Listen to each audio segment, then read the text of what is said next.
The Bruins take down the Islanders 2-1 in OT to lead the series 2-1 after game three. I'm Evan Marinofsky here with Conor Ryan of Boston Sports Journal. And Connor, this is a live shot of you outside Nassau. How is it? It's good. It's as you can see, I'm in a completely different time zone because it's very bright outside, but the fans have all cleared out, as you can see. Haven't been accosted by an angry Islanders fan. So as a whole, I'm doing pretty well. Again, somewhat concerned, but with the lighting, but yeah, you roll with the punches. It's natural sunlight. That's the best light for anybody. We have Jay-Z going on tour December 2nd of 2017. We got Bob Dylan November 8th. So there's a I lot think to look forward to. it's just a typo. It's fine. Yeah, they We, definitely we just there. forgot to add 21, not 17. Yeah, it happens to all of us. I That mean, was every it. every every January you run into that issue. So yeah, it's fine. It's a digital board, so they type it in and it's all said. They're innovative over there. They're innovative, even though they're getting a new place next year, which hopefully you'll be at as well. So you can do shots outside of there. Anyways, though, the Bruins win 2-1 in overtime. There's a lot to go through in this game. We're going to try to go through every part of it over the course of this post-game show. Number one on the list, though, what a shot by Marchand in overtime. I know Varlamov should have had that, but that was a pinpoint accuracy like shot. Yeah, I mean, you look at just how good Varlamov was in that game. It's kind of fitting for hockey that, it's almost like a mirror of what you saw in game two, where the Bruins were the far better team in overtime. They lose in OT on a tough sequence. The Islanders were much better in overtime here in game three, and you lose on a sequence like that off of a shot that great shot. But again, it's probably one that Varlamov should have had. If not, he was maybe, I think, surprised it was coming from that angle. So for the Bruins, obviously doesn't matter if it was a fluky goal like that, a rebound tip, an own goal, anything like that. They'd take it in a game like this because that game was shaping up to be not a backbreaker, but definitely one that was going to be a tough hit if you lose that game. Granted, it was going to be a nail biter regardless, but I feel like they were in control for most of that third. So to go to overtime, it seems like the ice was tilted against you. To come away with a win is huge in a series like this. You mentioned that third period. There were so many instances at the end of that period where you thought, well, this is a game the Islanders are going to steal. You have obviously the Barzal goal and Wagner skates past him. Clifton goes to the wrong post. Rask can't get over there in time, or he does, but he doesn't lock it up fast enough. And then you have Jake DeBrusk's slap shot from the point that Beauvillier goes in on a breakaway after, and you have the Corrali penalty. You have all these little mental mistakes. And the fourth line, I think, something we can discuss at a later time when it's a little more pressing. But a lot of mental mistakes. And you're thinking to yourself, the Islanders are going to come away with this one, especially in front of their home crowd. The place was buzzing. And then in OT, they had tons of shots. They had tons of chances. They controlled the first part of OT. And it was Tuukka Rask who, once again, was standing on his head and keeping the Bruins in this. Really did steal this game. I would say Rask stole this game. I know it wasn't a ton of shots, but I mean, you look, 6 for 7 on high danger chances for 2.06 expected goals against tonight. Obviously, that's a loss if he lets those in. And then obviously the healthy enough comment after. Just how big was Rask in this game?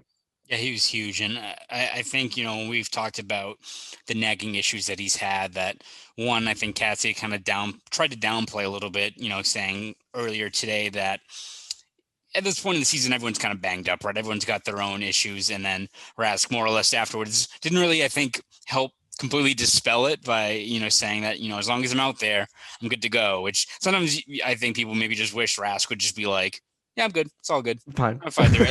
And then, you find out afterwards what he's dealing with. Like, yeah, I've got like a torn something in my hip or what have you. That's for breakup day when you get all that stuff. But listen, if Rask is not at 100%, he's playing like this, the Bruins are more than willing or more than able to go on a run if he's playing at this level. I mean, as you said, the shot volume wasn't as high as what Varlamov had to deal with, but you look at, sometimes it's all about timely saves. And you look at those two stops that Rask had in overtime that happened less than a minute before Marchand's OT winner. I mean, multiple, grade A looks that he turned aside. And in a series like this where, as advertised, the Islanders like to play a stingy, frustrating game. These aren't going to be a lot of high scoring games. So the margin of error for a guy like Rask isn't going to be very high. So you need to make those timely stops to keep your team in it.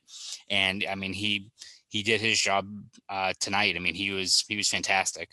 Well, it's funny because going into this series, if you were to put together a stereotypical Bruins Islanders type game, it would be this one. And Yes. Cass even said after the game, there were a lot of goals in the first two games, and it surprised him because there were two really good defensive teams.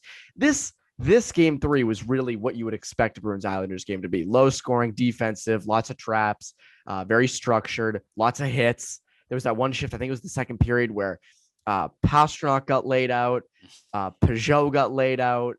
Just tons of hits. The identity line. That's the new NBC thing. The identity line with that Matt Martin line. But very interesting that the game kind of went as you would expect, and it's going to be interesting to see in Game 4 if that continues. If that's still the kind of the way it goes. Shout out to Barry Trotz, by the way. Going to Varlamov for Game 2 has been sort of was the right move. I mean, you do wonder if Sorokin was in net, if this series would be 3-0. But I mean, Varlamov played amazing in Game 3. I mean, aside from that OT goal, he was rock solid as well. I know Cassidy said Rask was rock solid, but I felt like Varlamov was rock solid as well. The other big thing from this game was Brandon Carlo. Very scary moment. That was scary. Yeah. And, I know Cassidy said after that, he said he was feeling good. He was talking to teammates, which is a great sign. But it's also never a good sign when a guy who has a serious history of concussions, 3 since 2017, to have his head hit the glass very hard, to go down and then have that tough a time getting back up. Not exactly great. Yeah, no, I mean, I think it's important to take the positive, the optimism from Cassie that at least, Carlo was, not in the hospital, or, usually when you ask those questions post game, you somewhat usually know what the answers are going to be of, we'll get an update in the morning, but didn't look good, or, you can see it for yourself. And if you just went off of the immediate reaction, the optics of that, I mean, it was very, very, very scary for a guy, as you said, who's had that history of brain injuries.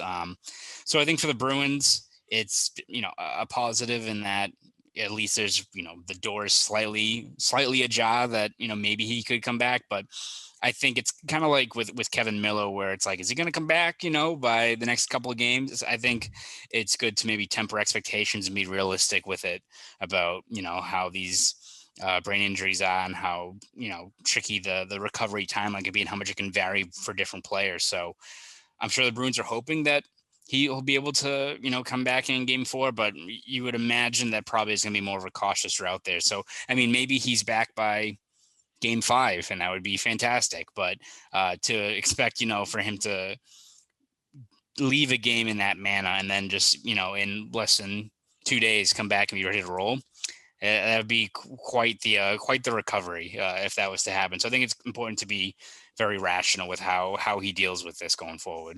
Now, so the obvious long-term impact of this, aside from, for Carlo's sake, is the defense. Right. Who plays. And again, you have obviously Grzelcyk and McAvoy as your first pairing, but then Riley and who? Does Clifton go up there?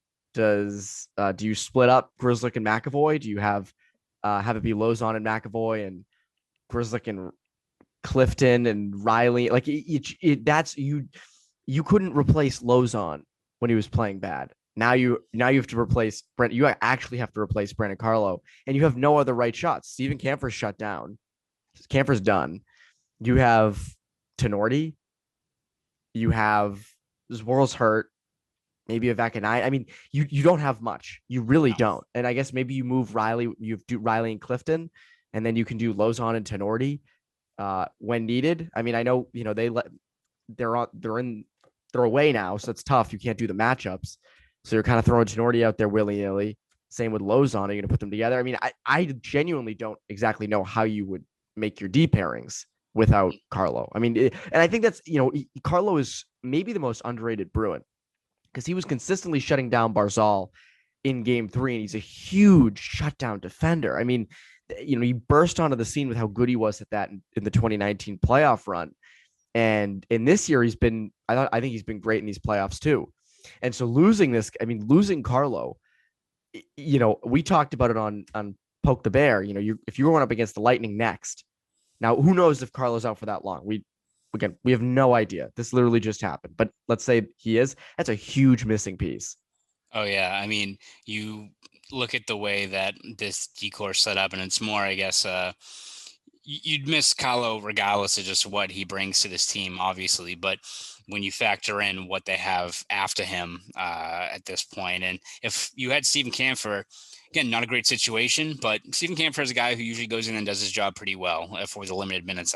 When your option now is guys who are in the AHL or, shifting guys out of their comfortable spot to put in there for a Carlo, a guy that it's not like it's a third pairing guy. Like, Carlo is a second pairing stalwart guy who's key on the PK, which if you're rolling out a PK that was so great during that Capital series, and now you don't have Carlo or Kevin Miller in there, you've got, some serious issue, especially kind of protecting that net front area that I'm sure any team that looks at scouting for 5 seconds would target that in terms of those low plays that the Islanders had some success with in game 2. So again, ideally, hopefully Carlo is back in short order, but you have to, taking the pragmatic look at it, you have to imagine that game 4, you could have a drastically different decor going into that game. And that's also why it was so important that the Bruins won game 3. Yes. Because that's a big thing. At being up 2-1, obviously, is, feel a lot safer going into game 4 if you're without Carlo than if you're down 2-1, just given the stinginess of the Islanders and how they just find these ways to win. So game 3 win for the Bruins, way more positives than negatives. They overcame kind of the adversity they faced.